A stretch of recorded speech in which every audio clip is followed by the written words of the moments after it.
Good morning.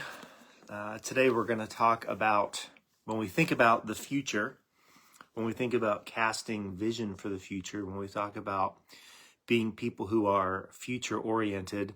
Today we're just going to talk about the importance of remembering the past and what role the past plays in us thinking to the future. On this past Sunday, we read from 2 Chronicles chapter 6.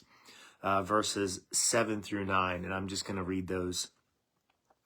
Then Solomon said, "My father David wanted to build this temple to honor the name of the Lord, the God of Israel.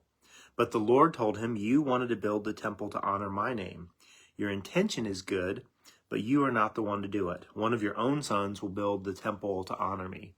So when we think about the future, that God has for us, our preferred future, what we want to be like in the future, it's okay, and it's important to go back and kind of look at the past. And I was thinking about this morning. One of the things that I consistently do every day, usually about the first 30 minutes after I wake up, as I go through my devotional time and do all those things, I go onto Facebook and I look at my Facebook memories. And I just kind of scroll through that, and I look at the past. I look at pictures I've taken in the past. I look at some of the embarrassing things that I've posted in the past. I look at it, I'm like, man, I can't believe I posted that. Just like really, really dumb things that I've posted. I look at Bible verses that I've posted, or Bible stories that I've shared. And each one of those things, honestly, especially when I look back on it and I'm embarrassed, they're really demonstrations of God's faithfulness. Because no matter what I've said or done in the past, no matter how ridiculous I made a post, like, God has always been faithful. And it's been really cool to see, like, just some of the Bible verses or some of the Bible stories I've shared. It just as a demonstration of God's faithfulness over the long haul. And when I remember that God has been faithful to me in the past, that gives me hope for God's faithfulness today. And equally important, it gives me hope and confidence in God's faithfulness tomorrow.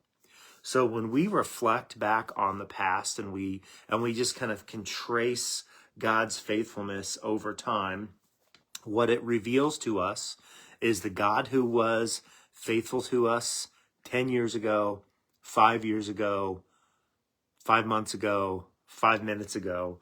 The God who was faithful to us in the past is also faithful to us today, and is going to be faithful to us in the future. That's my hope and my prayer for you today, is that you will maybe just take some time, and obviously you're on Facebook because you're watching this. If you're watching this on Facebook, I would encourage you to go back today and look through your Facebook memories from the past and look for ways that God has been faithful to you. And then think about what that means for God's faithfulness to you today, and what that means for God's faithfulness to you in the future. You'll see there's an action step in the notes here. You'll see that there are some reflection questions for you to think about. But today I'm really praying and hoping that you will recognize God's faithfulness in the past and see how that is a catalyst to remind you of God's faithfulness to you today and also in the future. Love you, praying with you, praying for you, and looking forward to seeing you again soon.